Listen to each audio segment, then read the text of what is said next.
Society today is composed of a series of institutions. From political institutions, legal institutions, religious institutions, to institutions of social class, familial values, and occupational specialization, it is obvious the profound influence these traditionalized structures have in shaping our understandings and perspectives. Yet, of all the social institutions we are born into, directed by, and conditioned upon, there seems to be no system as taken for granted and misunderstood as the monetary system. Taking on nearly religious proportions, the established monetary institution exists as one of the most unquestioned forms of faith there is.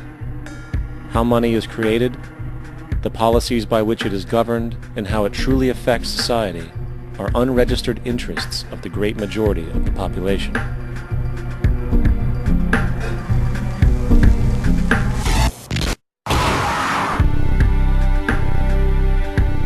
In a world where 1% of the population owns 40% of the planet's wealth, in a world where 34,000 children die every single day from poverty and preventable diseases, and where 50% of the world's population lives on less than $2 a day, one thing is clear: something is very wrong. And whether we are aware of it or not, the lifeblood of all of our established institutions, and thus society itself, is money. Therefore, understanding this institution of monetary policy is critical to understanding why our lives are the way they are. Unfortunately, economics is often viewed with confusion and boredom. Endless streams of financial jargon coupled with intimidating mathematics quickly deters people from attempts at understanding it. However, the fact is, the complexity associated with the financial system is a mere mask, designed to conceal one of the most socially paralyzing structures humanity has ever endured.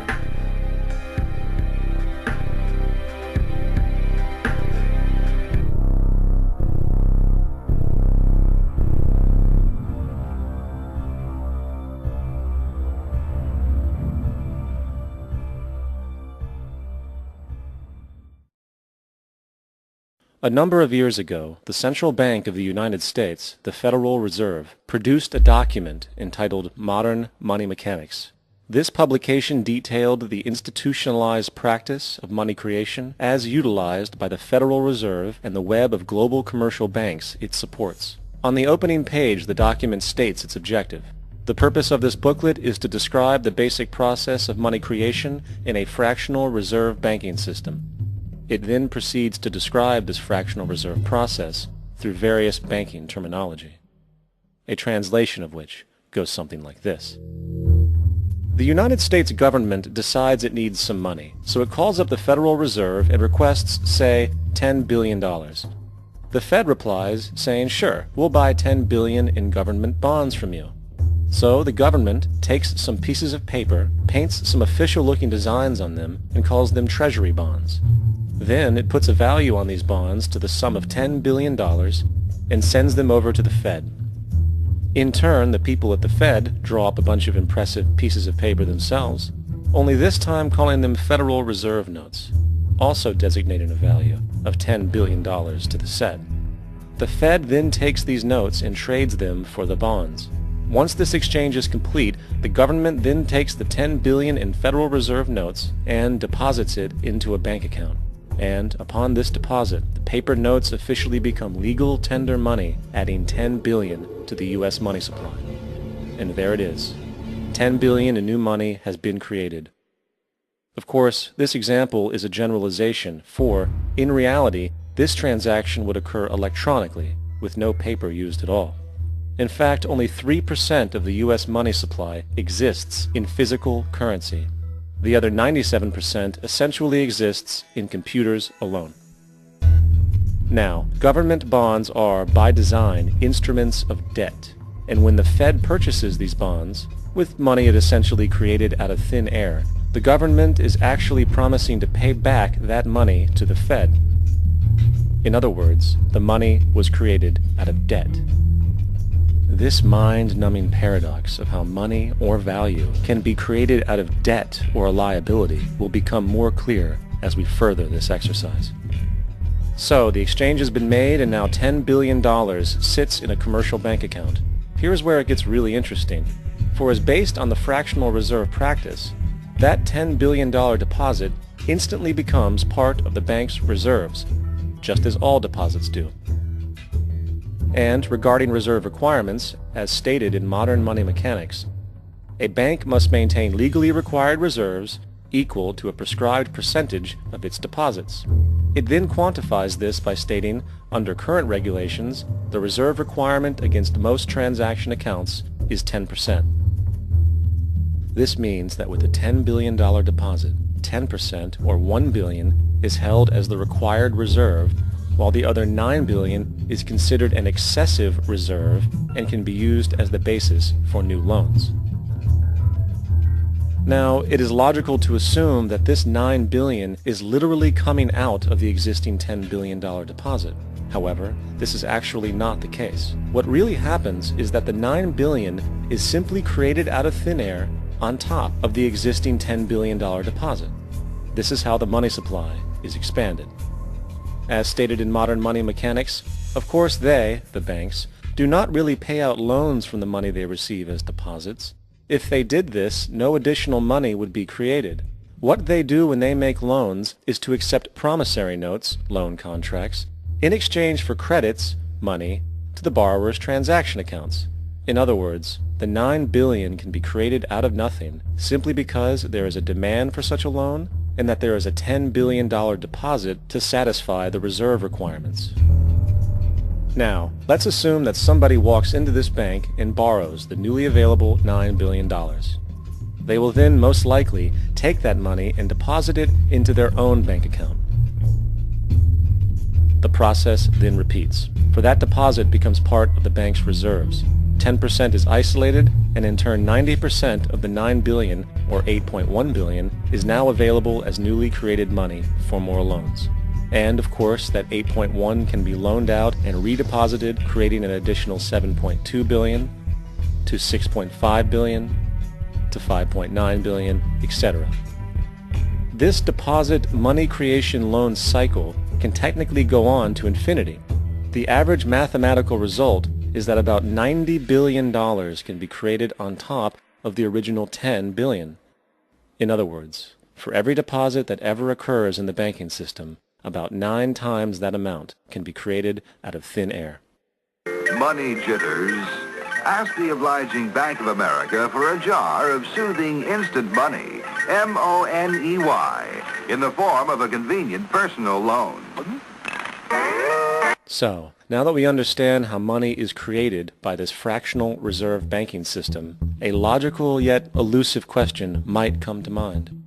What is actually giving this newly created money value? The answer? The money that already exists. The new money essentially steals value from the existing money supply. For the total pool of money is being increased irrespective to demand for goods and services. And as supply and demand finds equilibrium, prices rise, diminishing the purchasing power of each individual dollar. This is generally referred to as inflation, and inflation is essentially a hidden tax on the public. What is the advice that you generally get? And that is, inflate the currency. They don't say debase the currency. They don't say devalue the currency. They don't say cheat the people who are saved. They say lower the interest rates. The real deception is when we distort the value of money. When we create money out of thin air, we have no savings, yet there's so-called capital. So my question boils down to this: how in the world can we expect to solve the problems of inflation, that is, the increase in the supply of money, with more inflation? Of course, it can't. The fractional reserve system of monetary expansion is inherently inflationary. For the act of expanding the money supply, without there being a proportional expansion of goods and services in the economy, will always debase a currency. In fact, a quick glance at the historical values of the US dollar versus the money supply reflects this point definitively, for the inverse relationship is obvious. $1 in 1913 required $21.60 in 2007 to match value. That is a 96% devaluation since the Federal Reserve came into existence. Now, if this reality of inherent and perpetual inflation seems absurd and economically self-defeating, hold that thought, for absurdity is an understatement in regard to how our financial system really operates. For in our financial system, money is debt, and debt is money. Here is a chart of the U.S. money supply from 1950 to 2006. Here is a chart of the U.S. national debt for the same period. How interesting it is that the trends are virtually the same. For the more money there is, the more debt there is. The more debt there is, the more money there is. To put it a different way, every single dollar in your wallet is owed to somebody by somebody. For remember, the only way the money can come into existence is from loans. Therefore, if everyone in the country were able to pay off all debts, including the government, there would not be $1 in circulation.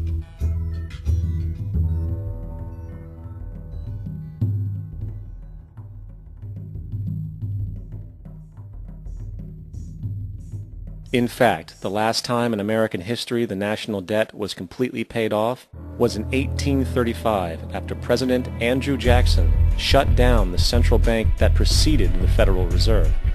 In fact, Jackson's entire political platform essentially revolved around his commitment to shut down the central bank, stating at one point, "The bold efforts the present bank has made to control the government are but premonitions of the fate that awaits the American people should they be deluded into a perpetuation of this institution or the establishment of another like it." Unfortunately, his message was short-lived, and the international bankers succeeded to install another central bank in 1913, the Federal Reserve. And as long as this institution exists, perpetual debt is guaranteed. Now, so far we have discussed the reality that money is created out of debt, through loans. These loans are based on a bank's reserves, and reserves are derived from deposits. And through this fractional reserve system, any one deposit can create 9 times its original value, in turn debasing the existing money supply, raising prices in society. And since all this money is created out of debt and circulated randomly through commerce, people become detached from their original debt, and a disequilibrium exists where people are forced to compete for labor in order to pull enough money out of the money supply to cover their costs of living. As dysfunctional and backwards as all of this might seem, there is still one thing we have omitted from this equation. And it is this element of the structure which reveals the truly fraudulent nature of the system itself: the application of interest. When the government borrows money from the Fed, or when a person borrows money from a bank, it almost always has to be paid back with accrued interest. In other words, almost every single dollar that exists must be eventually returned to a bank with interest paid as well. But if all money is borrowed from the central bank and is expanded by commercial banks through loans, only what would be referred to as the principal is being created in the money supply. So then, where is the money to cover all of the interest that is charged? Nowhere. It doesn't exist. The ramifications of this are staggering, for the amount of money owed back to the banks will always exceed the amount of money that is available in circulation. This is why inflation is a constant in the economy, for new money is always needed to help cover the perpetual deficit built into the system, caused by the need to pay the interest. What this also means is that mathematically, defaults and bankruptcy are literally built into the system, and there will always be poor pockets of society that get the short end of the stick. An analogy would be a game of musical chairs, for once the music stops, somebody is left out to dry. And that's the point. It invariably transfers true wealth from the individual to the banks. For if you are unable to pay for your mortgage, they will take your property. This is particularly enraging when you realize that not only is such a default inevitable due to the fractional reserve practice, but also because of the fact that the money that the bank loaned to you didn't even legally exist in the first place. In 1969, there was a Minnesota court case involving a man named Jerome Daly, who was challenging the foreclosure of his home by the bank which provided the loan to purchase it. His argument was that the mortgage contract required both parties, being he and the bank, each put up a legitimate form of property for the exchange. In legal language, this is called consideration. Mr. Daly explained that the money was, in fact, not the property of the bank, for it was created out of nothing as soon as the loan agreement was signed. Remember what modern money mechanics stated about loans? What they do when they make loans is to accept promissory notes in exchange for credits. Reserves are unchanged by the loan transactions, but deposit credits constitute new additions to the total deposits of the banking system. In other words, the money doesn't come out of their existing assets. The bank is simply inventing it, putting up nothing of its own, except for a theoretical liability on paper. As the court case progressed, the bank's president, Mr. Morgan, took the stand, and in the judge's personal memorandum, he recalled that the plaintiff, bank's president, admitted that, in combination with the Federal Reserve Bank, did create the money and credit upon its books by bookkeeping entry. The money and credit first came into existence when they created it. Mr. Morgan admitted that no United States law or statute existed which gave him the right to do this. A lawful consideration must exist and be tendered to support the note. The jury found that there was no lawful consideration, and I agree. He also poetically added, "Only God can create something of value out of nothing." And upon this revelation, the court rejected the bank's claim for foreclosure, and Daly kept his home. The implications of this court decision are immense. For every time you borrow money from a bank, whether it is a mortgage loan or a credit card charge, the money given to you is not only counterfeit, it is an illegitimate form of consideration, and hence voids the contract to repay, for the bank never had the money as property to begin with. Unfortunately, such legal realizations are suppressed and ignored, and the game of perpetual wealth transfer and perpetual debt continues. And this brings us to the ultimate question: why? During the American Civil War, President Lincoln bypassed the high-interest loans offered by the European banks and decided to do what the Founding Fathers advocated, which was to create an independent and inherently debt-free currency. It was called the greenback. Shortly after this measure was taken, an internal document circulated between private British and American banking interests stated, "Slavery is but the owning of labor, and carries with it the care of laborers, while the European plan is that capital shall control labor by controlling wages. This can be done by controlling the money. It will not do to allow the greenback, as we cannot control that." The fractional reserve policy perpetrated by the Federal Reserve, which has spread in practice to the great majority of banks in the world, is, in fact, a system of modern slavery. Think about it. Money is created out of debt. And what do people do when they are in debt? They submit to employment to pay it off. But if money can only be created out of loans, how can society ever be debt-free? It can't. And that's the point. And it is the fear of losing assets coupled with the struggle to keep up with the perpetual debt and inflation inherent in the system, compounded by the inescapable scarcity within the money supply itself, created by the interest that can never be repaid, that keeps the wage slave in line, running on the hamster wheel with millions of others, in effect powering an empire that truly benefits only the elite at the top of the pyramid. For, at the end of the day, who are you really working for? The banks. Money is created in a bank and invariably ends up in a bank. They are the true masters, along with the corporations and governments they support. Physical slavery requires people to be housed and fed. Economic slavery requires people to feed and house themselves.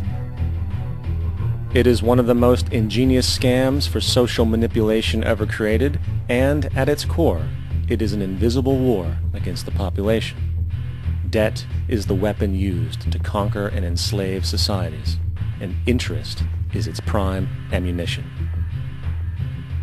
And as the majority walks around oblivious to this reality, the banks, in collusion with governments and corporations, continue to perfect and expand their tactics of economic warfare, spawning new bases, such as the World Bank and International Monetary Fund, while also inventing a new type of soldier, the birth of the economic hitman.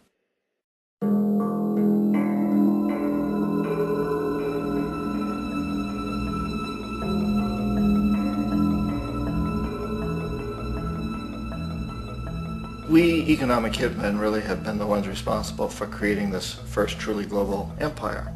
And we work many different ways.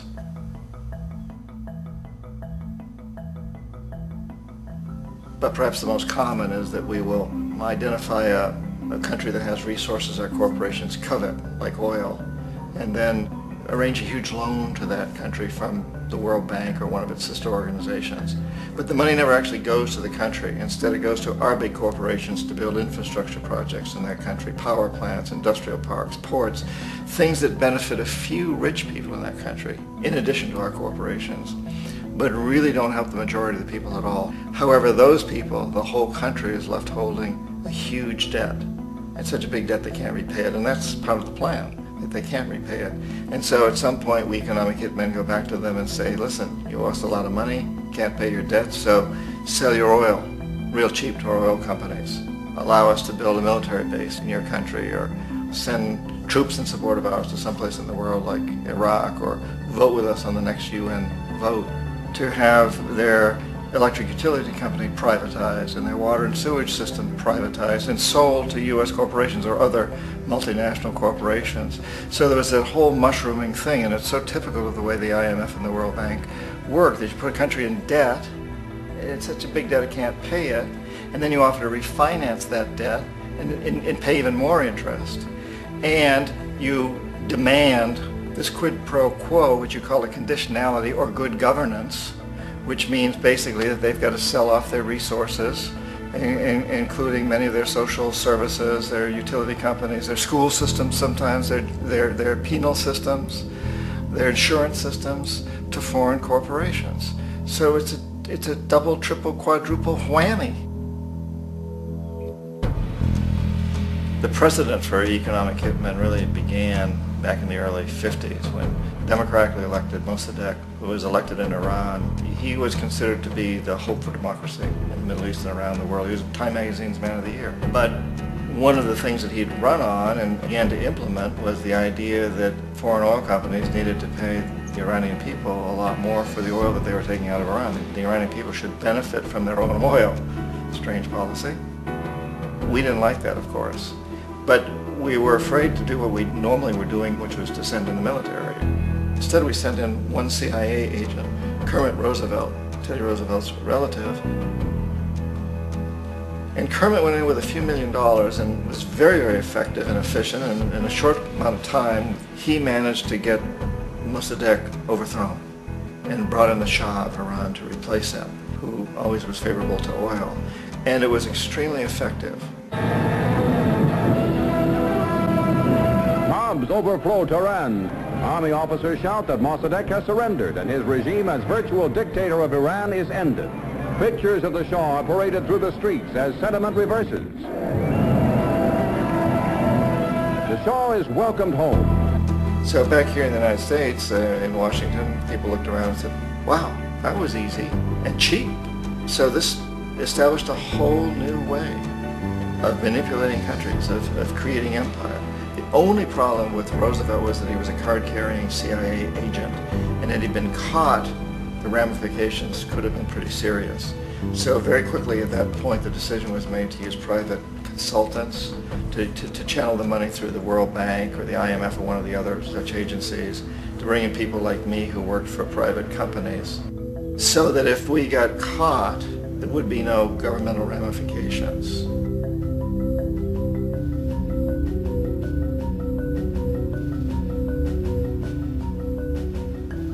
When Arbenz became president of Guatemala, the country was very much under the thumbs of United Fruit Company, the big international corporations. And Arbenz ran on this ticket that says, you know, we want to get the land back to the people. And once he took power, he was implementing policies that would do exactly that, give the land rights back to the people. United Fruit didn't like that very much.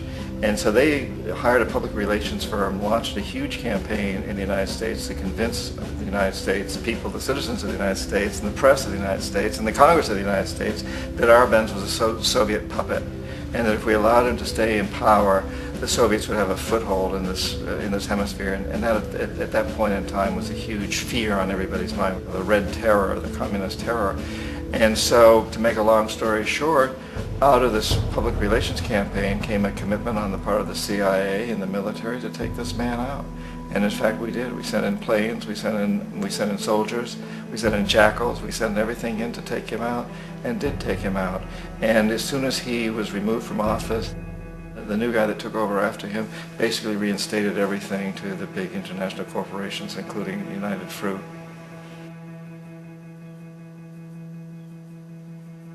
Ecuador for many, many years had been ruled by pro-U.S. dictators, often relatively brutal. Then it was decided that they were going to have a truly democratic election. Jaime Roldos ran for office. And his main goal, he said, as president would be to make sure that Ecuador's resources were used to help the people. And he won, overwhelming, by more votes than anybody had ever won anything in Ecuador. And he began to implement these policies to make sure that the profits from oil went to help the people. Well, we didn't like that in the United States.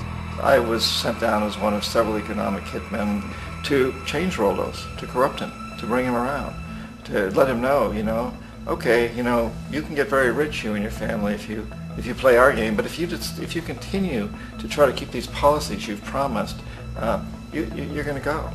He wouldn't listen. He was assassinated. As soon as the plane crashed, the whole area was cordoned off. The only people allowed in were U.S. military from a nearby base and some of the Ecuadorian military. When an investigation was launched, two of the key witnesses died in car accidents before they had a chance to testify. A lot of very, very strange things that went on around the assassination of Jaime Roldos. I, like most people who've really looked at this case, had absolutely no doubt that it was an assassination. And of course, in my position as an economic hitman, I was always expecting something to happen to Jaime, whether it be a coup or assassination, I wasn't sure, but that he would be taken down because he was not being corrupted. He would not allow himself to be corrupted the way we wanted to corrupt him. Omar Torrijos, president of Panama, was, one of my favorite people. I really, really liked him. He was very charismatic. He was a guy who really wanted to help his country. And when I tried to bribe him or corrupt him, he said, look, John, he called me Juanito. He said, look, Juanito, I don't need the money. What I really need is for my country to be treated fairly. I need for the United States to repay the debts that you owe my people for all the destruction you've done here. I need to be in a position where I can help other Latin American countries win their independence and be free of this terrible presence from the north that you people are exploiting us so badly. I need to have the Panama Canal back in the hands of the Panamanian people. That's what I want. And so, leave me alone. Don't try to bribe me. It was 1981, and in May, Jaime Roldos was assassinated. And Omar was very aware of this. Torrijos got his family together and he said, I'm probably next, but it's okay because I've done what I came here to do. I've renegotiated the canal. The canal will now be in our hands. He just finished negotiating the treaty with Jimmy Carter.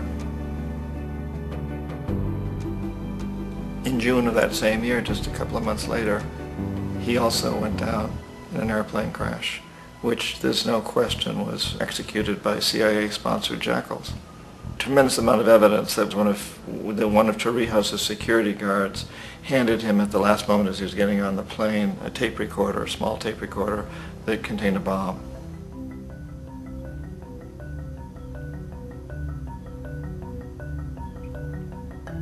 It is interesting to me how this system has continued pretty much the same way for years and years and years, except the economic hitmen have got better and better and better. Then we come up with, very recently, what happened in Venezuela. In 1998, Hugo Chavez gets elected president, following a long line of presidents who had been very corrupt and basically destroyed the economy of the country. And Chavez was elected amidst all that. Chavez stood up to the United States, and he's done it primarily demanding that Venezuelan oil be used to help the Venezuelan people. Well, we didn't like that in the United States. So in 2002, a coup was staged, which there's no question in my mind, and most other people's minds, that the CIA was behind that coup.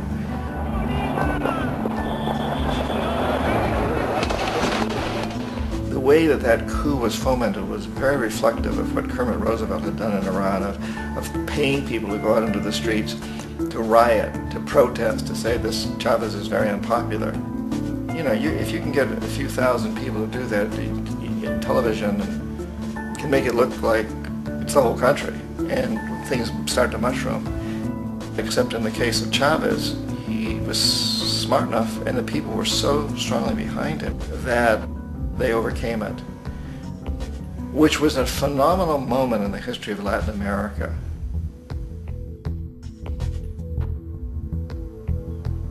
Iraq actually is a perfect example of the way the whole system works. So we economic hitmen are the first line of defense. We go in and we try to corrupt governments and get them to accept these huge loans, which we then use as leverage to basically own them. If we fail, as I failed in Panama with Omar Torrijos and in Ecuador with Jaime Roldos, men who refused to be corrupted, then the second line of defense is we send in the jackals. And the jackals either overthrow governments or they assassinate. And once that happens and a new government comes in, and boy, it's going to toe the line because the new president knows what will happen if he doesn't. In the case of Iraq, both of those things failed. Economic hitmen were not able to get through to Saddam Hussein. We tried very hard. We tried to get him to accept a deal very similar to what the House of Saud had accepted in Saudi Arabia, but he wouldn't accept it.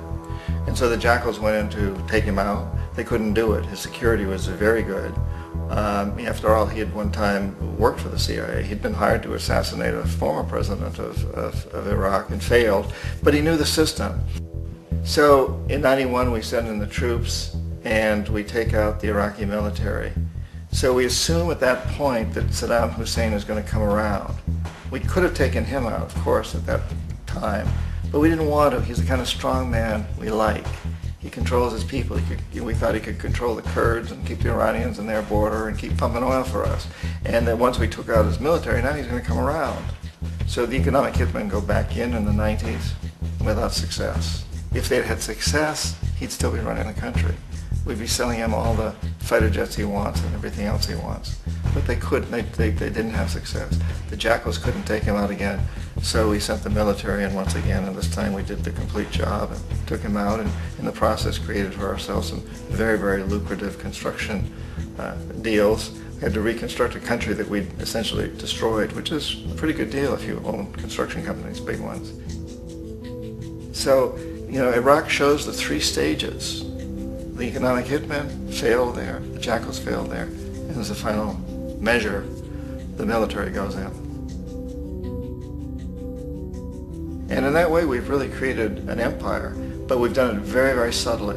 It's clandestine. All the empires of the past were built on the military, and everybody knew they were building them. So the British knew they were building them, the French, the Germans, the Romans, the Greeks, and they were proud of it. And they always had some excuse, like spreading civilization, spreading some religion, something like that. But they knew they were doing it. We don't. The majority of the people in the United States have no idea that we're living off the benefits of a clandestine empire, that today there's more slavery in the world than ever before.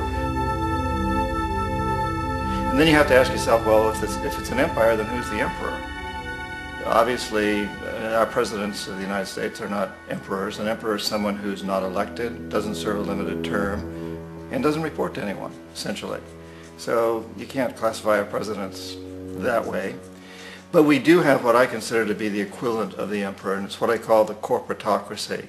The corporatocracy is this group of individuals, who run our biggest corporations, and they really act as the emperor of this empire.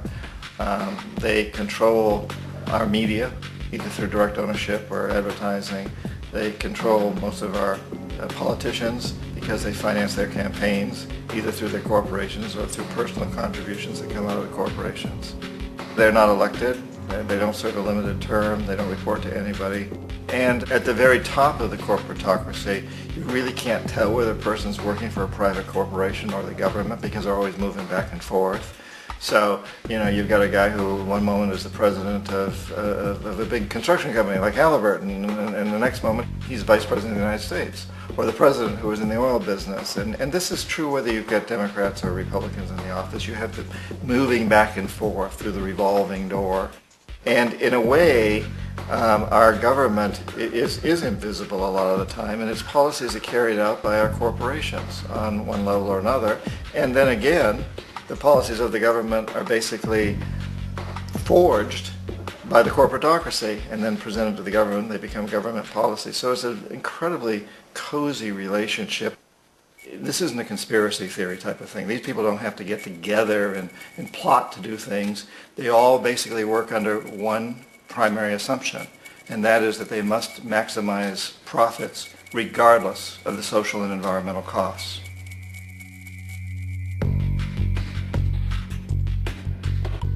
This process of manipulation by the corporatocracy through the use of debt, bribery, and political overthrow is called globalization.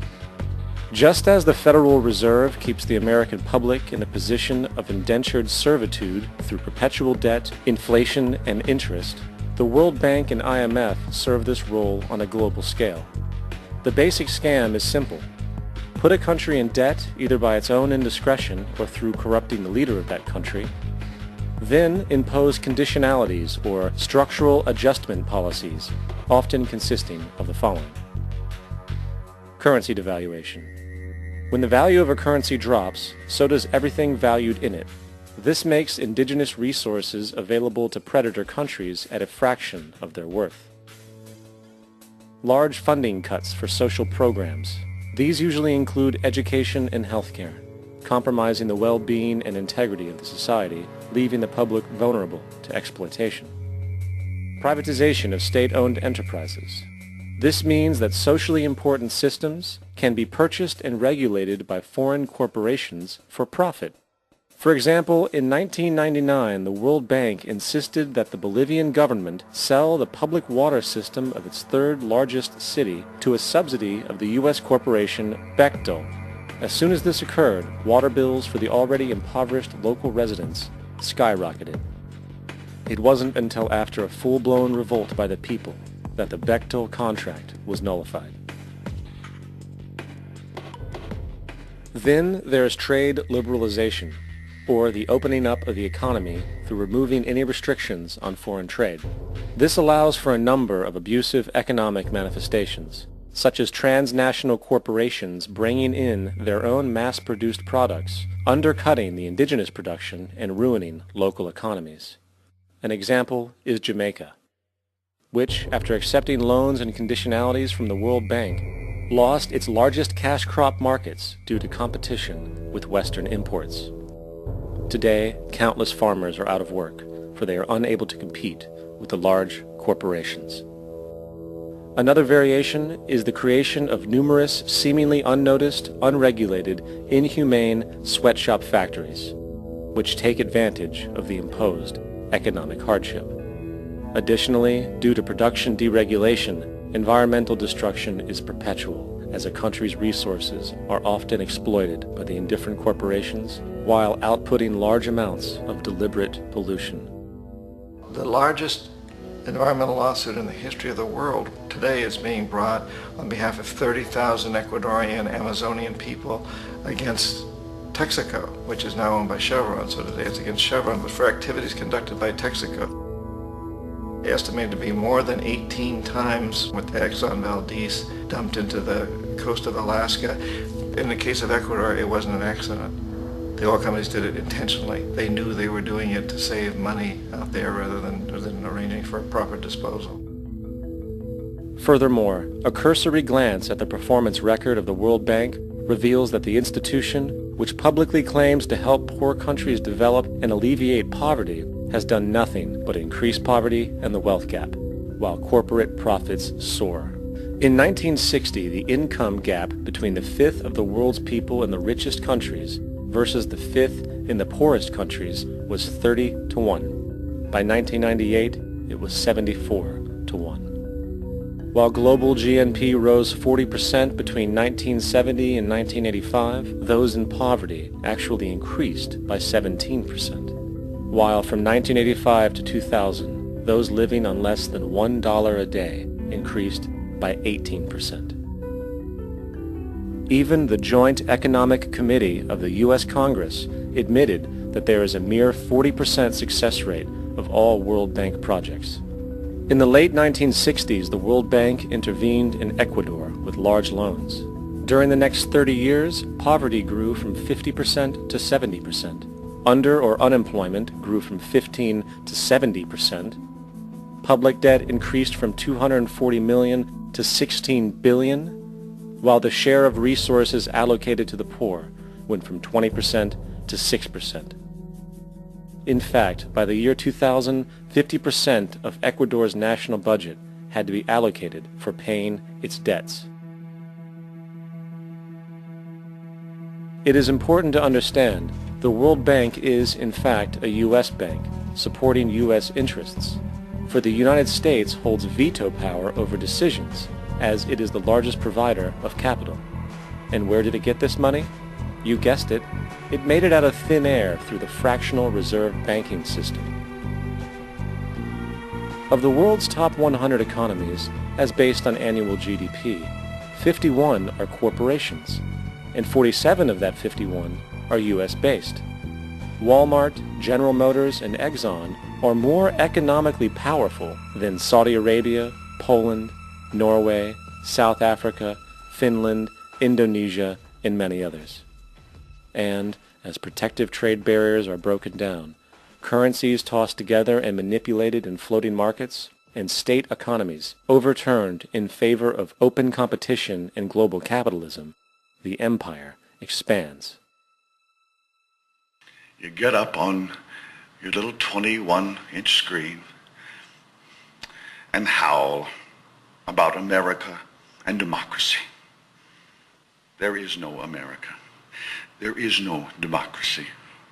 There is only IBM and ITT and AT&T and DuPont, Dow, Union Carbide, and Exxon. Those are the nations of the world today. What do you think the Russians talk about in their councils of state? Karl Marx? They get out their linear programming charts, statistical decision theories, Minimax solutions, and compute the price-cost probabilities of their transactions and investments, just like we do. We no longer live in a world of nations and ideologies, Mr. Beale. The world is a college of corporations, inexorably determined by the immutable bylaws of business. The world is a business, Mr. Beale.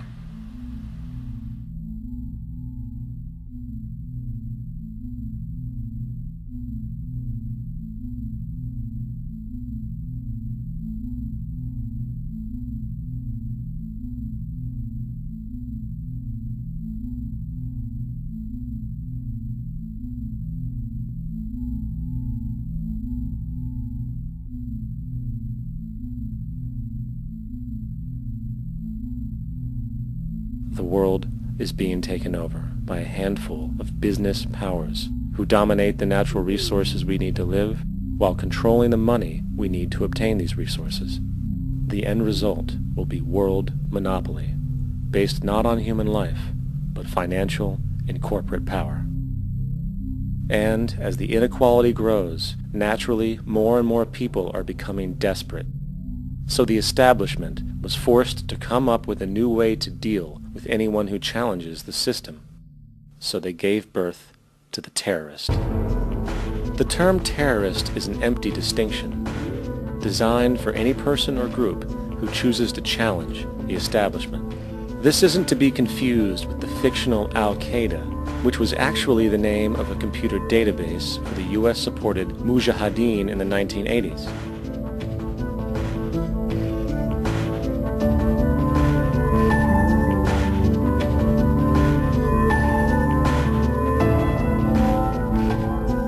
In 2007, the Department of Defense received $161.8 billion for the so-called global war on terrorism.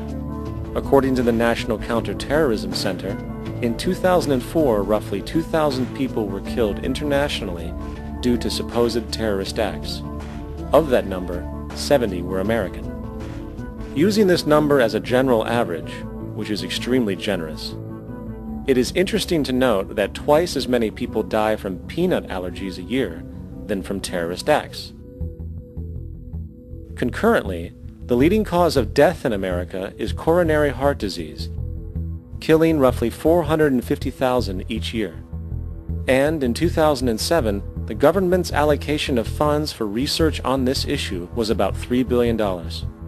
This means that the U.S. government in 2007 spent 54 times the amount for preventing terrorism than it spent for preventing a disease which kills 6,600 times more people annually than terrorism does.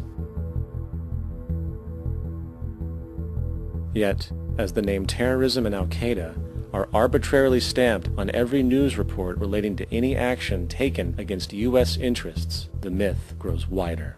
In mid-2008, the U.S. Attorney General actually proposed that the U.S. Congress officially declare war against the fantasy. Not to mention, as of July 2008, there are now over 1 million people currently on the U.S. terrorist watch list. These so-called counterterrorism measures, of course, have nothing to do with social protection, and everything to do with preserving the establishment amongst the growing anti-American sentiment both domestically and internationally, which is legitimately founded on the greed-based corporate empire expansion that is exploiting the world.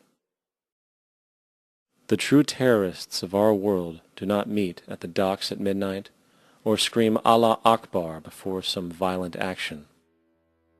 The true terrorists of our world wear $5,000 suits and work in the highest positions of finance, government, and business.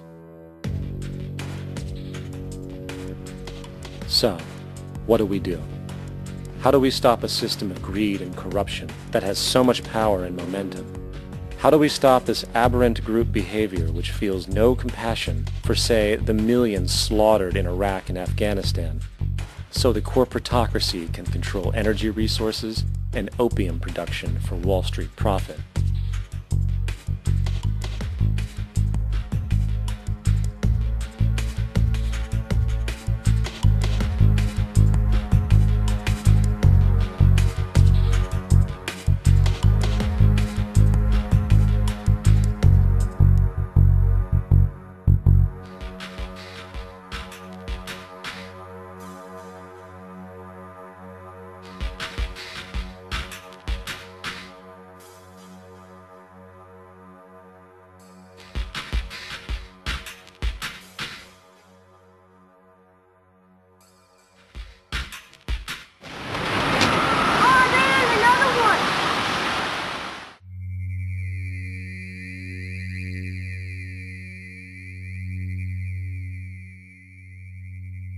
How do we stop a system of greed and corruption that condemns poor populations to sweatshop slavery for the benefit of Madison Avenue?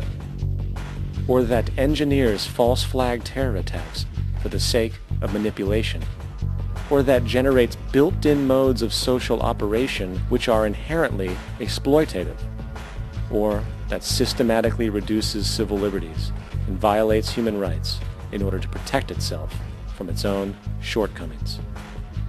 How do we deal with the numerous covert institutions, such as the Council on Foreign Relations, the Trilateral Commission, and the Bilderberg Group, and other undemocratically elected groups which, behind closed doors, collude to control the political, financial, social, and environmental elements of our lives? In order to find the answer, we must first find the true underlying cause. For the fact is, The selfish, corrupt, power, and profit-based groups are not the true source of the problem. They are symptoms.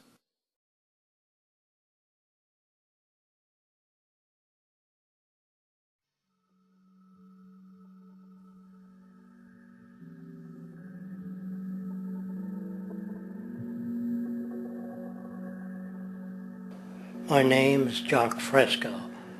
I'm an industrial designer and a social engineer. I'm very much interested in society and developing a system that might be sustainable for all people. First of all, the word corruption is a monetary invention. That aberrant behavior that's disruptive to the well-being of people, while you're dealing with human behavior.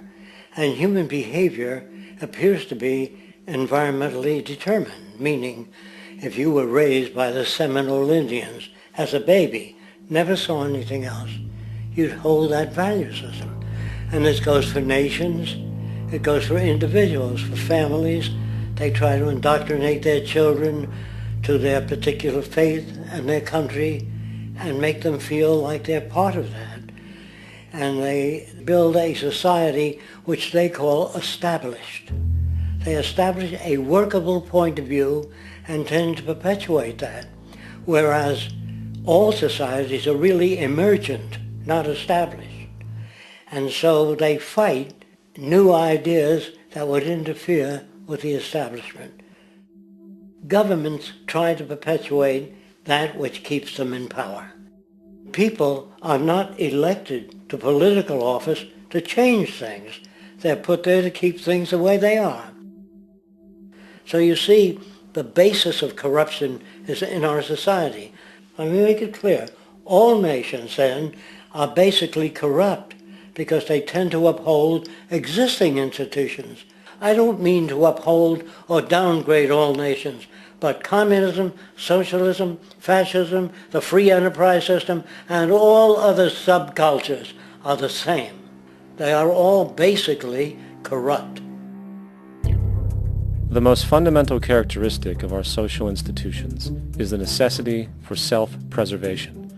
Whether dealing with a corporation, a religion, or a government, the foremost interest is to preserve the institution itself. For instance, the last thing an oil company would ever want is the utilization of energy that was outside of its control, for it makes that company less relevant to society. Likewise, the Cold War and the collapse of the Soviet Union was, in reality, a way to preserve and perpetuate the established economic and global hegemony of the United States. Similarly, religions condition people to feel guilty for natural inclinations, each claiming to offer the only path to forgiveness and salvation. At the heart of this institutional self-preservation lies the monetary system, for it is money that provides the means for power and survival. Therefore, just as a poor person might be forced to steal in order to survive, it is a natural inclination to do whatever is needed to continue an institution's profitability. This makes it inherently difficult for profit-based institutions to change, for it puts in jeopardy not only the survival of large groups of people, but also the coveted materialistic lifestyles associated with affluence and power. Therefore, the paralyzing necessity to preserve an institution, regardless of its social relevance, is largely rooted in the need for money or profit.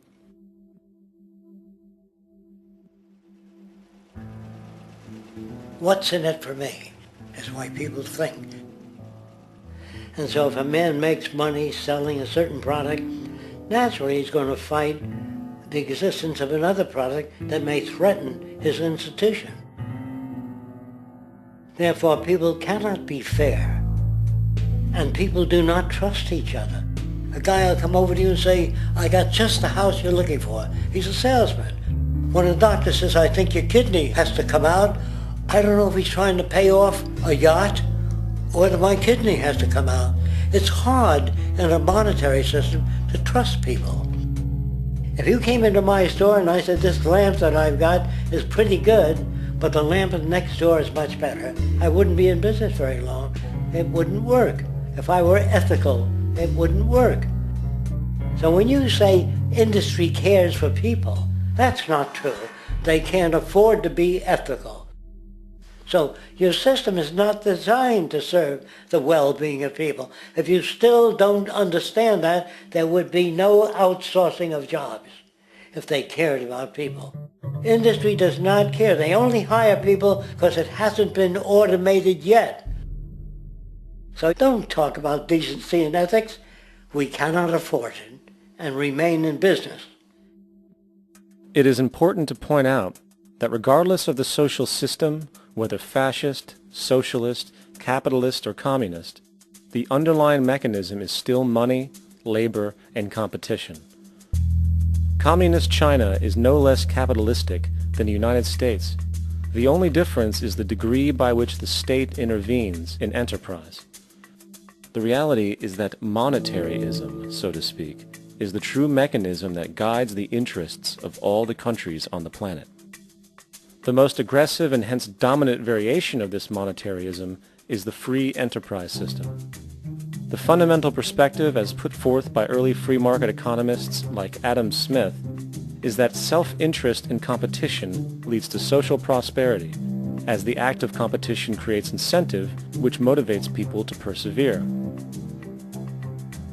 However, what isn't talked about is how a competition-based economy invariably leads to strategic corruption, power and wealth consolidation, social stratification, technological paralysis, labor abuse, and, ultimately, a covert form of government dictatorship by the rich elite.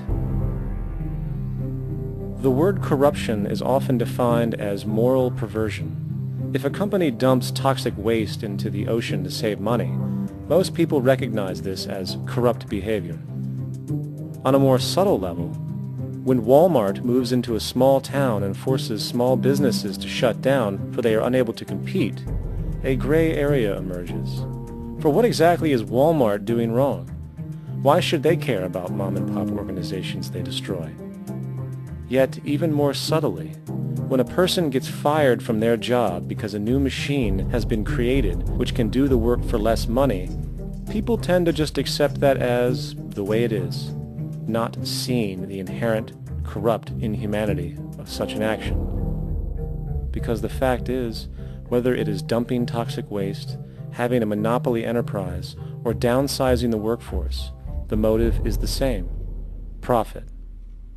They are all different degrees of the same self-preserving mechanism which always puts the well-being of people second to monetary gain.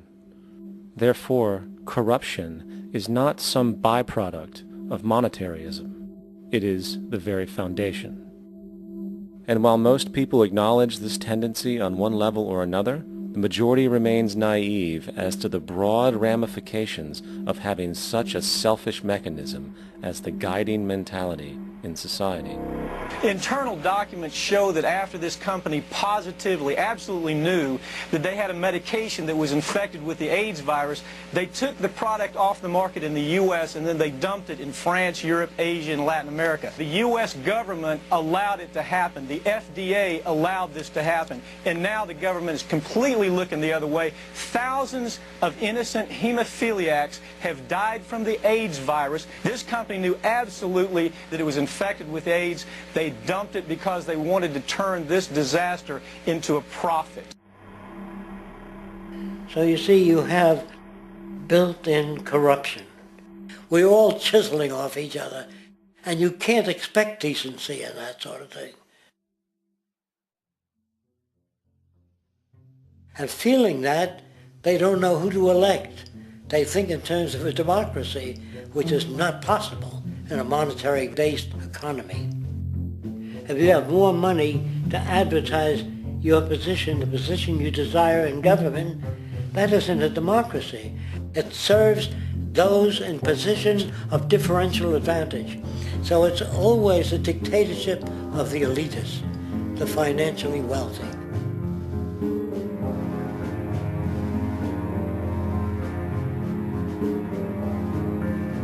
It is an interesting observation to note how seemingly unknown personalities magically appear on the scene as presidential candidates. Then, before you know it, somehow you are left to choose from a small group of extremely wealthy people who suspiciously have the same broad social view. Obviously, it's a joke. The people placed on the ballot are done so because they have been pre-decided to be acceptable by the established financial powers who actually run the show. Yet, many who understand this illusion of democracy often think, if only we could just get our honest, ethical politicians in power, then we would be okay. Well, while this idea of course seems reasonable in our established-oriented worldview, it is, unfortunately, another fallacy. For when it really comes down to what is actually important, the institution of politics, and thus politicians themselves, have absolutely no true relevance as to what makes our world and society function. It's not politicians that can solve problems. They have no technical capabilities. They don't know how to solve problems. Even if they were sincere, they don't know how to solve problems. It's the technicians that produce the desalination plants. It's the technicians that give you electricity, that give you motor vehicles, that heat your house and cool it in the summertime. It's technology that solves problems, not politics. Politics cannot solve problems because they're not trained to do so. Very few people today stop and consider what it is that actually improves their lives. Is it money? Obviously not. One cannot eat money or stuff money into their car to get it to run. Is it politics? All politicians can do is create laws, establish budgets, and declare war. Is it religion? Of course not. Religion creates nothing except intangible emotional solace for those who require it. The true gift that we as human beings have, which has been solely responsible for everything that has improved our lives, is technology. What is technology? Technology is a pencil which allows one to solidify ideas on paper for communication.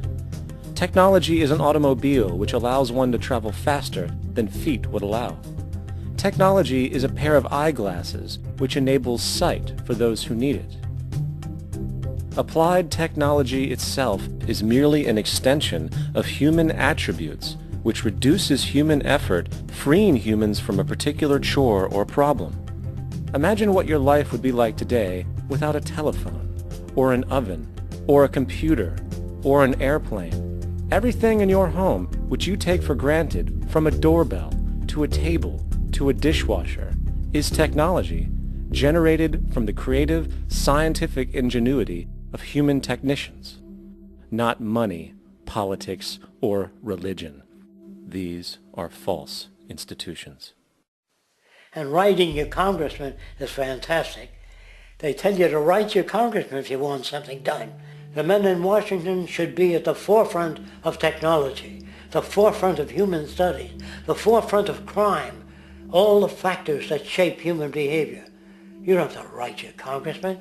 What kind of people are they that are appointed to do that job?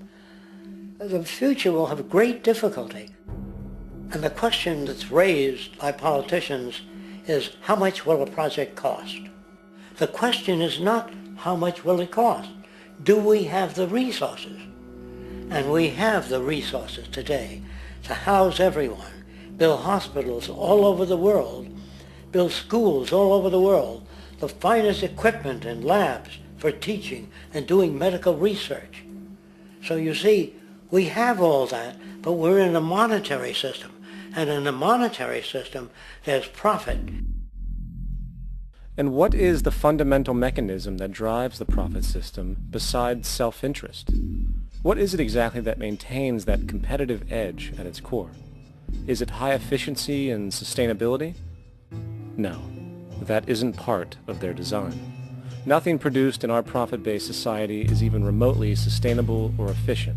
If it was, there wouldn't be a multi-million-dollar-a-year service industry for automobiles, nor would the average lifespan for most electronics be less than 3 months before they're obsolete. Is it abundance? Absolutely not. Abundance, as based on the laws of supply and demand, is actually a negative thing. If a diamond company finds 10 times the usual amount of diamonds during their mining, it means the supply of diamonds has increased, which means the cost and profit per diamond drops. The fact is, efficiency, sustainability, and abundance are enemies of profit. To put it into a word, it is the mechanism of scarcity that increases profits. What is scarcity?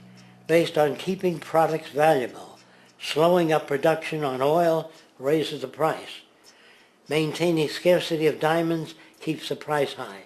They burn diamonds at the Kimberley diamond mines. They're made of carbon. That keeps the price up.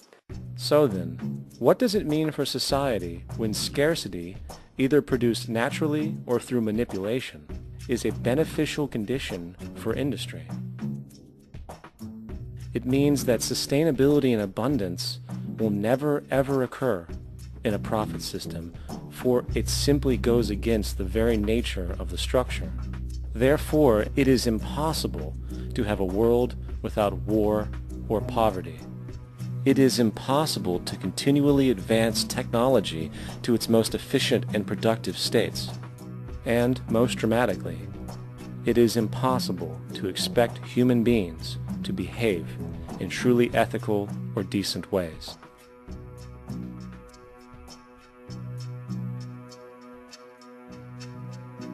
People use the word instinct because they can't account for the behavior.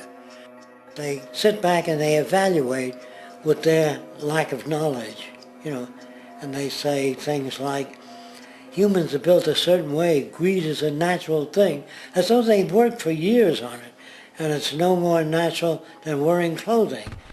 What we want to do is to eliminate the causes of the problems, eliminate the processes that produce greed and bigotry and prejudice and people taking advantage of one another and elitism, eliminating the need for prisons and welfare.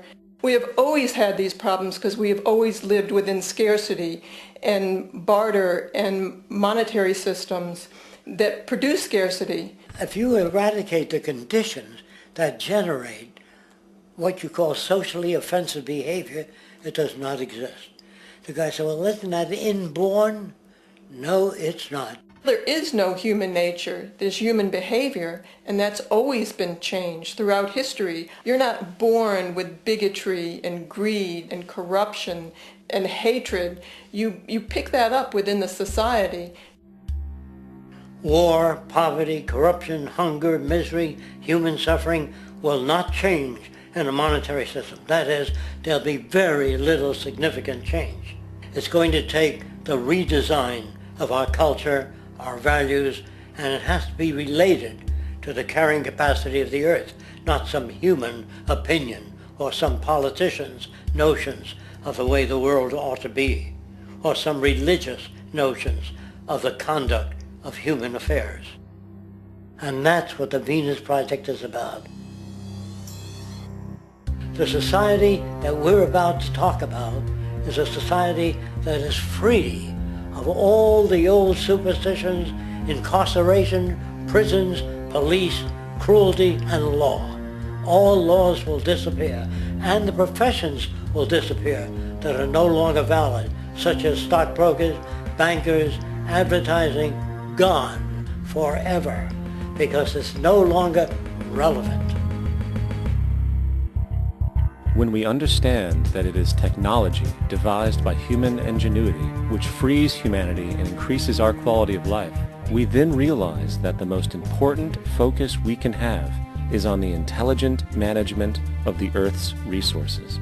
For it is from these natural resources we gain the materials to continue our path of prosperity. Understanding this, we then see that money fundamentally exists as a barrier to these resources, for virtually everything has a financial cost. And why do we need money to obtain these resources? Because of real or assumed scarcity. We don't usually pay for air and tap water because it is in such high abundance, selling it would be pointless. So then, Logically speaking, if resources and technologies applicable to creating everything in our societies, such as houses, cities, and transportation, were in high enough abundance, there would be no reason to sell anything. Likewise, if automation and machinery was so technologically advanced as to relieve human beings of labor, there would be no reason to have a job. And with these social aspects taken care of, there would be no reason to have money at all. So the ultimate question remains: do we on Earth have enough resources and technological understanding to create a society of such abundance that everything we have now could be available without a price tag and without the need for submission through employment? Yes, we do. We have the resources and technology to enable this at a minimum, along with the ability to raise the standard of living so high that people in the future will look back at our civilization now and gawk at how primitive and immature our society was. What the Venus Project proposes is an entirely different system that's updated to present-day knowledge. We've never given scientists the problem of how do you design a society which would eliminate boring and monotonous jobs, that would eliminate accidents in transportation, that would enable people to have a high standard of living, that would eliminate poisons in our food, that would give us other sources of energy that are clean and efficient. We can do that out there.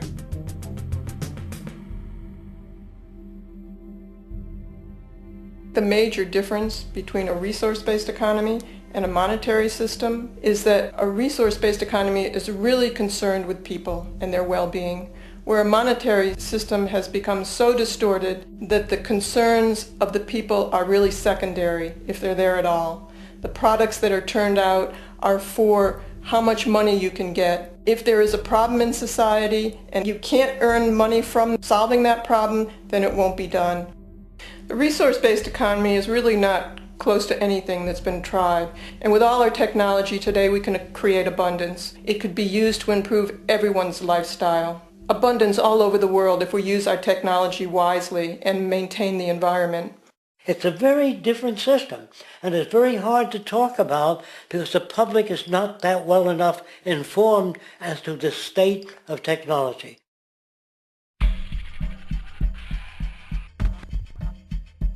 At present, we don't have to burn fossil fuels. We don't have to use anything that would contaminate the environment. There are many sources of energy available. Alternative energy solutions pushed by the establishment, such as hydrogen, biomass, and even nuclear, are highly insufficient, dangerous, and exist only to perpetuate the profit structure that industry has created. When we look beyond the propaganda and self-serving solutions put forth by the energy companies, we find a seemingly endless stream of clean, abundant, and renewable energy for generating power. Solar and wind energy are well known to the public, but the true potential of these mediums remains unexpressed. Solar energy, derived from the sun, has such abundance that 1 hour of light at high noon contains more energy than what the entire world consumes in a year.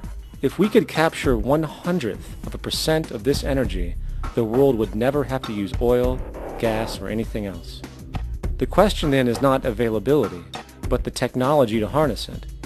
And there are many advanced mediums today which could accomplish just that, if they were not hindered by the need to compete for market share with the established energy power structures. Then there's wind energy. Wind energy has long been denounced as weak, and due to being location-driven, impractical. This is simply not true. The U.S. Department of Energy admitted in 2007 that if wind was fully harvested in just 3 of America's 50 states, it could power the entire nation. And then there are the rather unknown mediums of tidal and wave power. Tidal power is derived from tidal shifts in the ocean. Installing turbines which capture this movement generates energy. In the United Kingdom, 42 sites are currently noted as available, forecasting that 34% of all the UK's energy could come from tidal power alone. Wave power, which extracts energy from the surface motions of the ocean, is estimated to have a global potential of up to 80,000 terawatt-hours a year. This means 50% of the entire planet's energy usage could be produced from this medium alone. Now, it is important to point out that tidal, wave, solar, and wind power requires virtually no preliminary energy to harness, unlike coal, oil, gas, biomass, hydrogen, and all the others. In combination, these four mediums alone, if efficiently harnessed through technology, could power the world forever. That being said, there happens to be another form of clean, renewable energy which trumps them all: geothermal power. Geothermal energy utilizes what is called heat mining, which, through a simple process using water, is able to generate massive amounts of clean energy. In 2006, an MIT report on geothermal energy found that 13,000 zettajoules of power are currently available in the Earth, with the possibility of 2,000 zettajoules being easily tappable with improved technology. The total energy consumption of all the countries on the planet is about half of a zettajoule a year. This means about 4,000 years of planetary power could be harnessed in this medium alone. And when we understand that the Earth's heat generation is constantly renewed, this energy is really limitless and could be used forever. These energy sources are only a few of the clean, renewable mediums available, and as time goes on, we will find more. The grand realization is that we have total energy abundance without the need for pollution, traditional conservation, or in fact, a price tag. And what about transportation? The prevailing means of transportation in our societies is by automobile and aircraft, both of which predominantly need fossil fuels to run. In the case of the automobile, the battery technology needed to power an electric car that can go over 100 miles an hour for over 200 miles on one charge exists, and has existed for many years. However, due to battery patents controlled by the oil industry, which limits their availability to maintain market share, coupled with political pressure from the energy industry, the accessibility and affordability of this technology is limited. There is absolutely no reason other than pure, corrupt profit interest that every single vehicle in the world cannot be electric and utterly clean, with zero need for gasoline.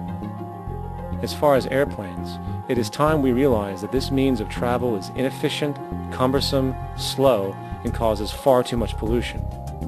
This is a maglev train. It uses magnets for propulsion. It is fully suspended by a magnetic field and requires less than 2% of the energy used for plane travel. The train has no wheels, so nothing can wear out. The current maximum speed of versions of this technology, as used in Japan, is 361 miles per hour. However, this version of the technology is very dated. An organization called ET3, which has connections with the Venus Project, has established a tube-based maglev that can travel up to 4,000 miles per hour in a motionless, frictionless tube, which can go over land or underwater. Imagine going from LA to New York for an extended lunch break, or from Washington, D.C. to Beijing, China in 2 hours. This is the future of continental and intercontinental travel, fast, clean, with only a fraction of the energy usage we use today for the same means. In fact, between maglev technology, advanced battery storage, and geothermal energy, there would be no reason to ever burn fossil fuels again. And we can do this now if we were not held back by the paralyzing profit structure. Now, America is inclined toward fascism. It has a propensity by its dominant philosophy and religion to uphold the fascist point of view. American industry is essentially a fascist institution. If you don't understand that, the minute you punch that time clock, you walk into a dictatorship. We're given notions about the respectability of work, and I really look at it as being paid slavery. They're brought up to believe that you shall earn your living by the sweat of your brow. That holds people back. Freeing people from drudgery, repetitive jobs which make them ignorant. You rob them. In our society, that is a resource-based economy, machines free people. You see, we can't imagine that because we've never known that kind of world. If we look back at history, we see a very clear pattern of machine automation slowly replacing human labor. From the disappearance of the elevator man to the near full automation of an automobile production plant, the fact is, as technology grows, the need for humans in the workforce will continually be diminished. This creates a serious clash, which proves the falseness of the monetary-based labor system. For human employment is in direct competition with technological development. Therefore, given the fundamental priority of profit by industry, people through time will be continually laid off and replaced by machine. When industry takes on a machine, instead of shortening the workday, they downsize. You lose your job, so you have a right to fear machines. In a high-technology, resource-based economy, it is conservative to say that about 90% of all current occupations could be phased out by machines, freeing humans to live their life without servitude, for this is the point of technology itself. And through time, with nanotechnology and other highly advanced forms of science, it is not far-fetched to see how even complex medical procedures could be performed by machines as well, and based on the pattern, with much higher success rates than humans get today. The path is clear, but our monetary-based structure, which requires labor for income, blocks this progress, for humans need jobs in order to survive. The bottom line is that this system must go, or we will never be free, and technology will be constantly paralyzed. We have machines that clean out sewers. It frees a human being from doing that. So look at machines as extensions of human performance. Furthermore, many occupations today will have simply no basis to exist in a resource-based economy, such as anything associated with the management of money, advertising, along with the legal system itself. For without money, a great majority of the crimes that are committed today would never occur. Virtually all forms of crime are a consequence of the monetary system, either directly or by neuroses inflicted through financial deprivation. Therefore, laws themselves could eventually become extinct. Instead of putting up a sign, drive carefully, slippery when wet, put abrasive in the highway so it's not slippery when wet. And if a person gets in a car that's drunk and the car oscillates a great deal, there's a little pendulum that swings up and back, and that'll pull the car over to the side. Not a law solution. Put sonar and radar in automobiles so they can't hit one another. Man-made laws are attempts to deal with occurring problems, and not knowing how to solve them, they make a law. In the United States, the most privatized, capitalist country on the planet, it should come as no surprise that it also has the largest prison population in the world, growing every year. Statistically, most of these people are uneducated and come from poor, deprived societies. And, contrary to propaganda, it is this environmental conditioning which lures them into criminal and violent behavior. However, society looks the other way in regard to this point. The legal and prison systems are just more examples of how our society avoids examining the root causes of behavior. Billions are spent each year on prisons and police, while only a fraction is spent on programs for poverty, which is one of the most fundamental variables responsible for crime to begin with. And as long as we have an economic system which prefers and in fact creates scarcity and deprivation, crime will never go away.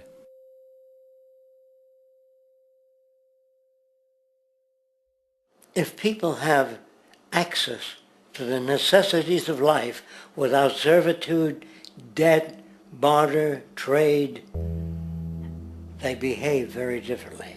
You want all these things available without a price tag. Now then, You got to have a price tag. Well, what'll motivate people?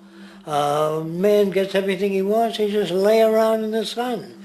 This is the myth they perpetuate. People in our culture are trained to believe that the monetary system produces incentive. If they have access to things, why should they want to do anything?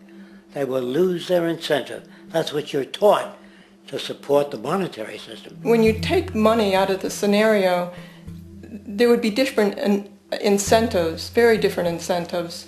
When people have access to the necessities of life, their incentives change.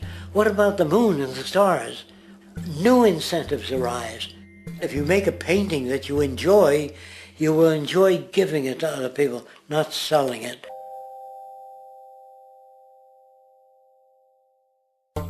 I think most of the education that I've seen today is essentially producing a person for a job. It's very specialized. They're not generalists. People don't know a lot about a lot of different subjects.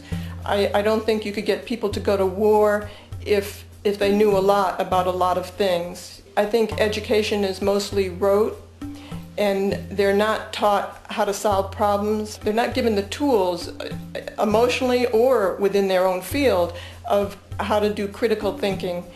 A resource-based economy, the education would be very different. Our society's major concern is mental development and to motivate each person to their highest potential. Because our philosophy is the smarter people are, the richer the world, because everybody becomes a contributor. The smarter your kids are, the better my life will be, because they'll be contributing more constructively to the environment and to my life, because everything that we devise within a resource-based economy would be applied to society. There would be nothing to hold it back. Patriotism, weapons, armies, navies, all that is a sign that we're not civilized yet. Kids will ask their parents, didn't you see the necessity of the machines? Dad, couldn't you see that war was inevitable when you produce scarcity? Isn't it obvious? Of course the kid will understand that you were pinheads, raised merely to serve the established institutions. We're such an abominable, sick society that we won't make the history book. They just say that large nations took land from smaller nations, used force and violence. You'll get history talked about as corrupt behavior all the way along until the beginning of the civilized world. That's when all the nations work together. World unification, working toward common good for all human beings, and without anyone being subservient to anyone else, without social stratification, whether it be technical elitism or any other kind of elitism, eradicated from the face of the earth. The state does nothing because there is no state. Because there is no state.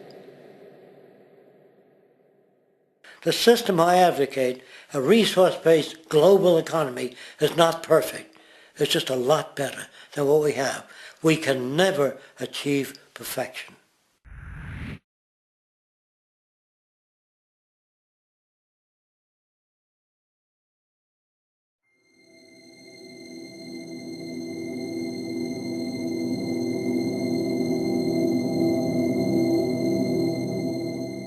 The social values of our society, which has manifested in perpetual warfare, corruption, oppressive laws, social stratification, irrelevant superstitions, environmental destruction, and a despotic, socially indifferent, profit-oriented ruling class, is fundamentally the result of a collective ignorance of two of the most basic insights humans can have about reality: the emergent and symbiotic aspects of natural law. The emergent nature of reality is that all systems, whether it is knowledge, society, technology, philosophy, or any other creation, will, when uninhibited, undergo fluid, perpetual change. What we consider commonplace today, such as modern communication and transportation, would have been unimaginable in ancient times.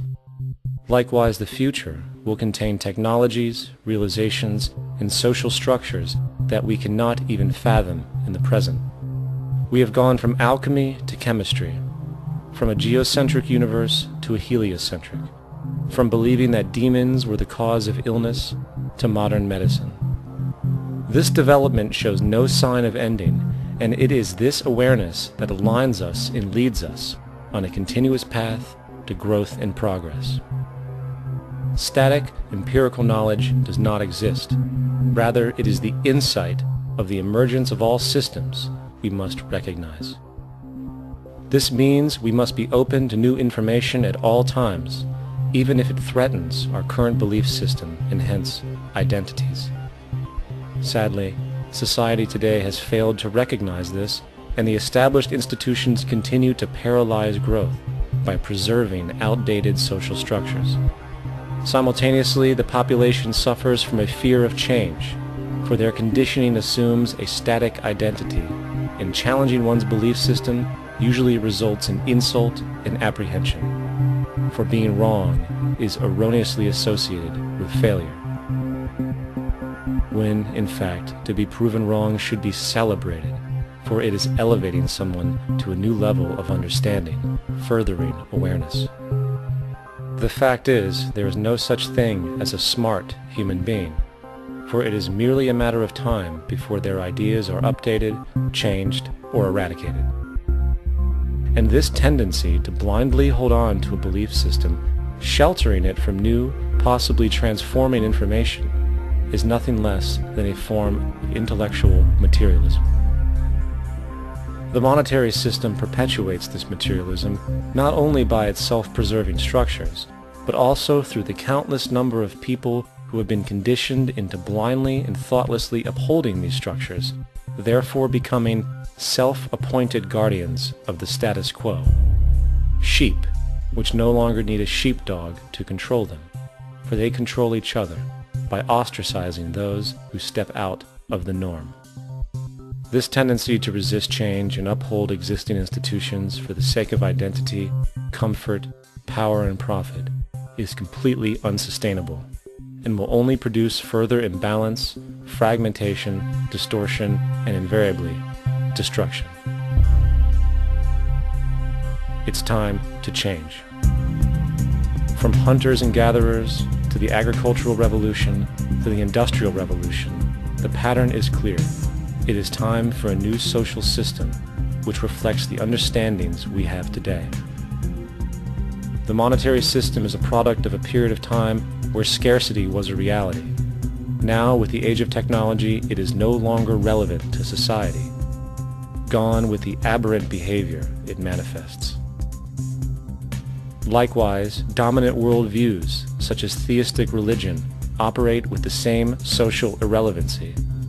Islam, Christianity, Judaism, Hinduism, and all of the others exist as barriers to personal and social growth, for each group perpetuates a closed worldview, and this finite understanding that they acknowledge is simply not possible in an emergent universe. Yet, religion has succeeded in shutting down the awareness of this emergence by instilling the psychological distortion of faith upon its followers, where logic and new information is rejected in favor of traditionalized, outdated beliefs. The concept of God is really a method of accounting for the nature of things. In the early days, people didn't know enough about how things formed, how nature worked, so they invented their own little stories. And they made God in their own image. A guy that gets angry. When people don't behave right, he creates floods and earthquakes. They say it's an act of God. A cursory glance at the suppressed history of religion reveals that even the foundational myths themselves are emergent culminations, developed through influence over time. For example, a cardinal doctrine of the Christian faith is the death and resurrection of Christ. This notion is so important that the Bible itself states, "And if Christ be not risen, then is our preaching vain, and your faith is also vain." Yet it is very difficult to take this account literally, for not only is there no primary source denoting this supernatural event in secular history, Awareness of the enormous number of pre-Christian saviors who also died and were resurrected immediately puts the story in mythological territory by association. Early church figures such as Tertullian went to great lengths to break these associations, even claiming that the devil caused the similarities to occur, stating in the 2nd century, "The devil, whose business is to pervert the truth, mimics the exact circumstance of the divine sacraments. He baptizes his believers and promises forgiveness of sins. He celebrates the oblation of bread and brings in the symbol of the resurrection. Let us therefore acknowledge the craftiness of the devil, who copied certain things of those that be divine."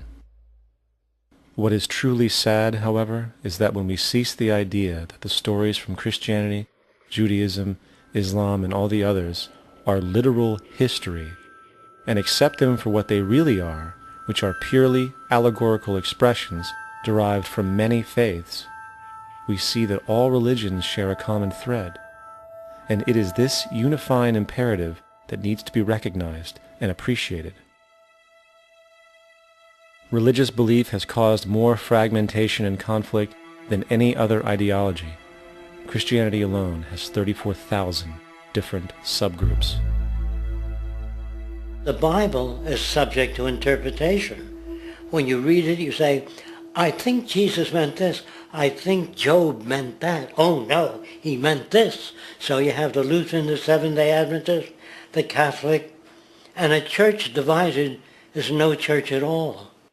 And a church divided is no church at all. And this point on division, which is a trademark of all theistic religions, brings us to our second failure of awareness, the false assumption of separation through the rejection of the symbiotic relationship of life. Apart from the understanding that all natural systems are emergent, where all notions of reality will be constantly developed, altered, and even eradicated, we must also understand that all systems are, in fact, invented fragments, merely for the sake of conversation. For there is no such thing as independence in nature. The whole of nature is a unified system of interdependent variables, each a cause and a reaction, existing only as a concentrated whole. You don't see the plug connected to the environment, so it looks like we're free, wandering around. Take the oxygen away, we all die immediately. Take plant life away, we die. And without the sun, all the plants die. So we are connected.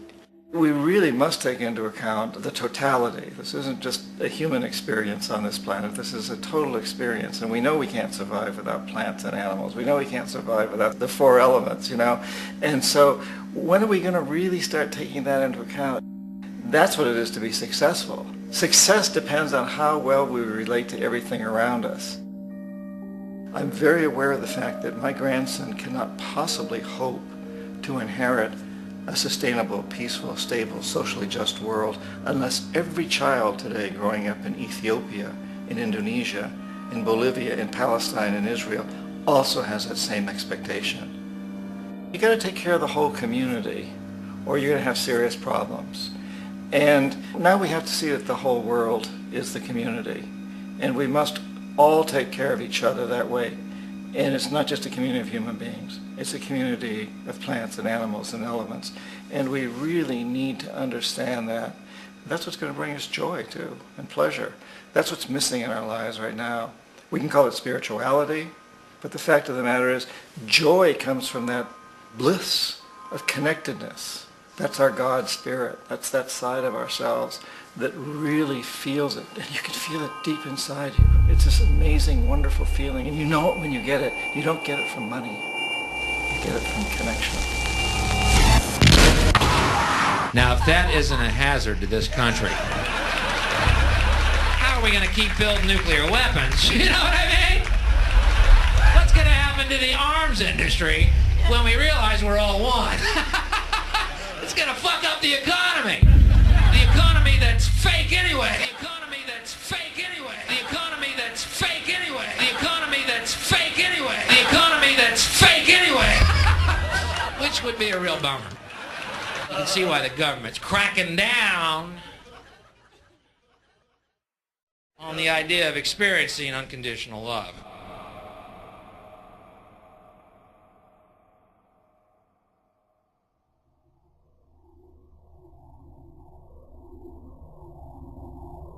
Once we understand that the integrity of our personal existences are completely dependent on the integrity of everything else in our world, we have truly understood the meaning of unconditional love.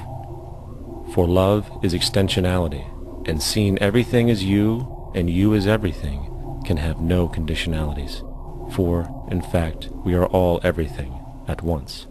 If it's true that we're all from the center of a star, every atom in each of us from the center of a star, then we're all the same thing. Even a Coke machine or a cigarette butt in the street in Buffalo is made out of atoms that came from a star. They've all been recycled thousands of times, as have you and I. And therefore, it's only me out there. So what is there to be afraid of? What is there that needs solace-seeking? Nothing. There's nothing to be afraid of because it's all us. The trouble is we have been separated by being born and given a name and an identity and being individuated. We've been separated from the oneness, and that's what religion exploits, that people have this yearning to be part of the overall one again. So they exploit that. They call it God. They say he has rules. And I think it's cruel. I think you can do it absent religion.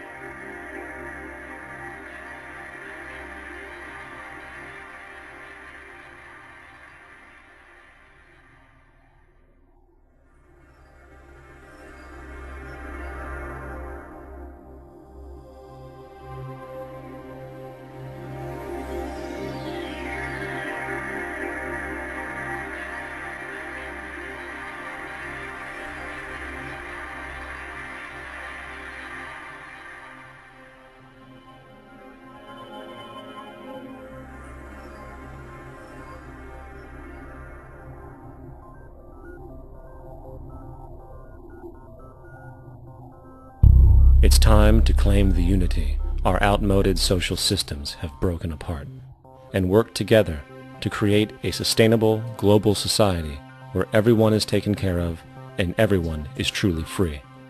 Your personal beliefs, whatever they may be, are meaningless when it comes to the necessities of life. Every human being is born naked, needing warmth, food, water, shelter. Everything else is auxiliary. Therefore, the most important issue at hand is the intelligent management of the Earth's resources. This can never be accomplished in a monetary system, for the pursuit of profit is the pursuit of self-interest, and therefore imbalance is inherent.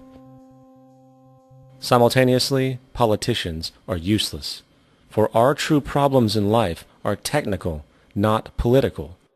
Furthermore, ideologies that separate humanity, such as religion, need strong reflection in the community in regard to its value, purpose, and social relevancy.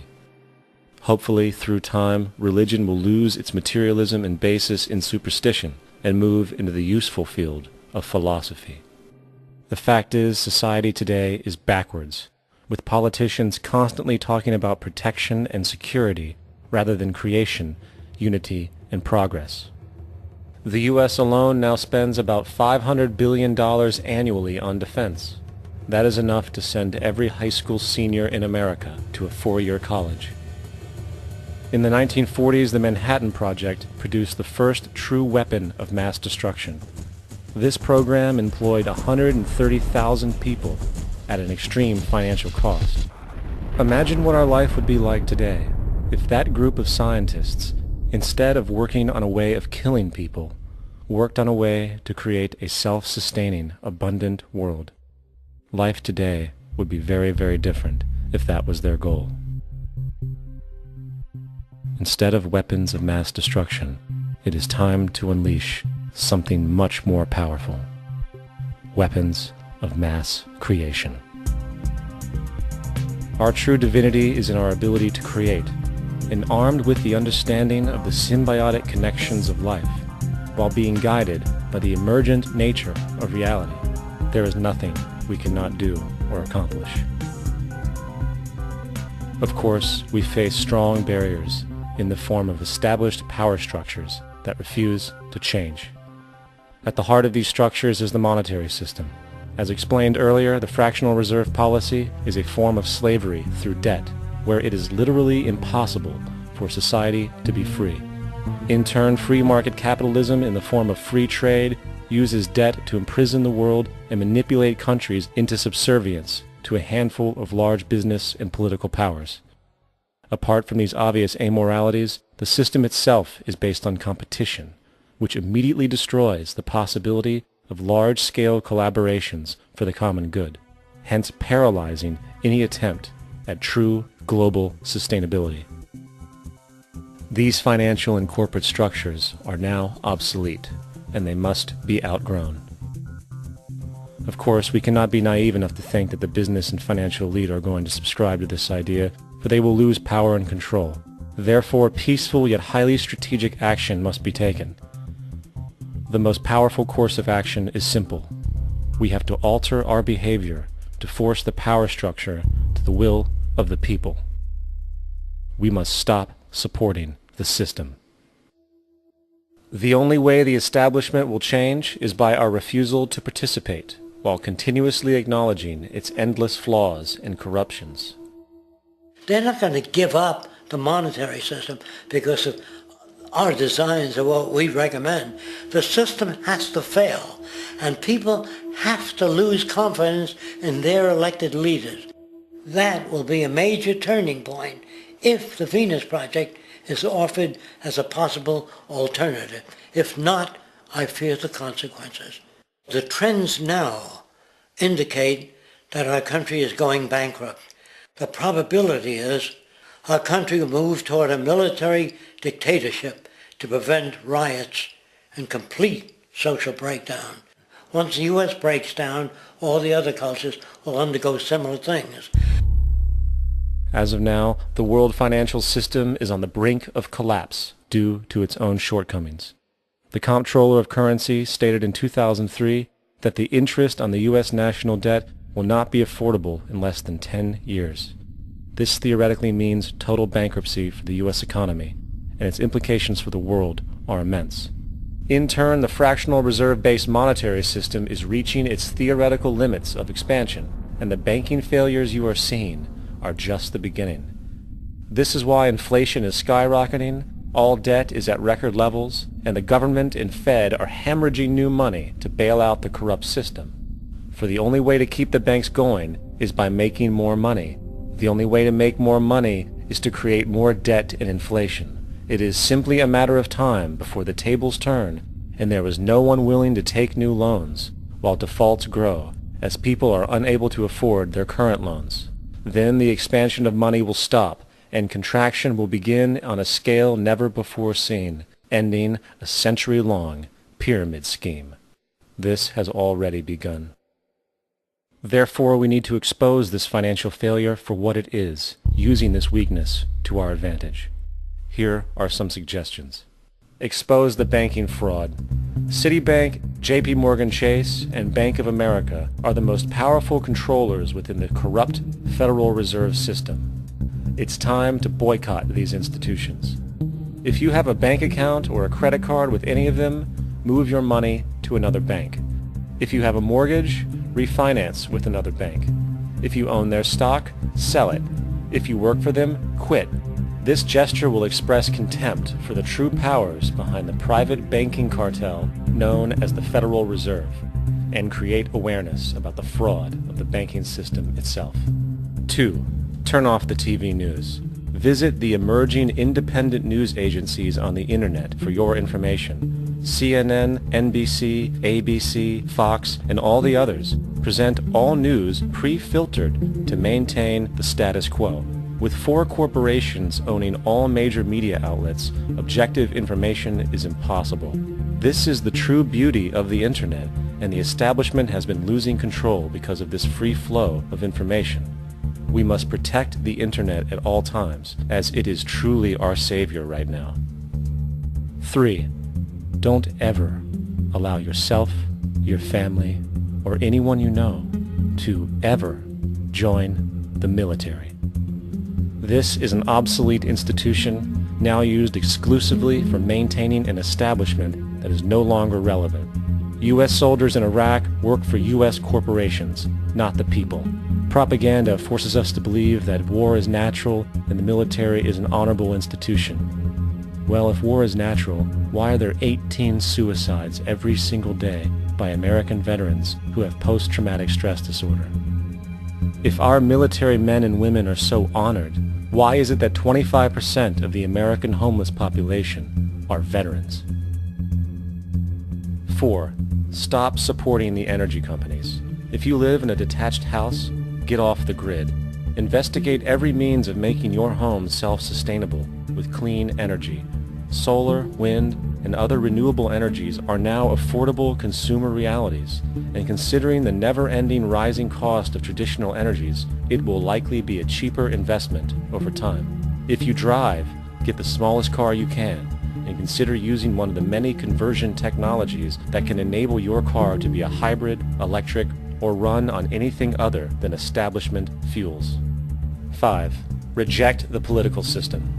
The illusion of democracy is an insult to our intelligence. In a monetary system, there is no such thing as a true democracy, and there never was. We have two political parties owned by the same set of corporate lobbyists. They are placed in their positions by the corporations, with popularity artificially projected by their media. In a system of inherent corruption, the change of personnel every couple of years has very little relevance. Instead of pretending that the political game has any true meaning, focus your energy on how to transcend this failed system. And 6. Join the movement. Go to the zeitgeistmovement.com and help us create the largest mass movement for social change the world has ever seen. We must mobilize and educate everyone about the inherent corruption of our current world system, along with the only true sustainable solution, declaring all the natural resources on the planet as common heritage to all people, while informing everyone as to the true state of technology and how we can all be free if the world works together rather than fights. The choice lies with you. You can continue to be a slave to the financial system and watch the continuous wars, depressions, and injustice across the globe while placating yourself with vain entertainment and materialistic garbage. Or you can focus your energy on true, meaningful, lasting, holistic change, which actually has the realistic ability to support and free all humans with no one left behind. But, in the end, the most relevant change must occur first inside of you. The real revolution is the revolution of consciousness, and each one of us first needs to eliminate the divisionary, materialistic noise we have been conditioned to think is true, while discovering, amplifying, and aligning with the signal coming from our true empirical oneness. It is up to you. What we are trying in all these discussions and talks here is to see if we cannot radically bring about a transformation of the mind. Not accept things as they are, but to understand it, to go into it, to examine it, give your heart and your mind with everything that you have to find out a way of living differently.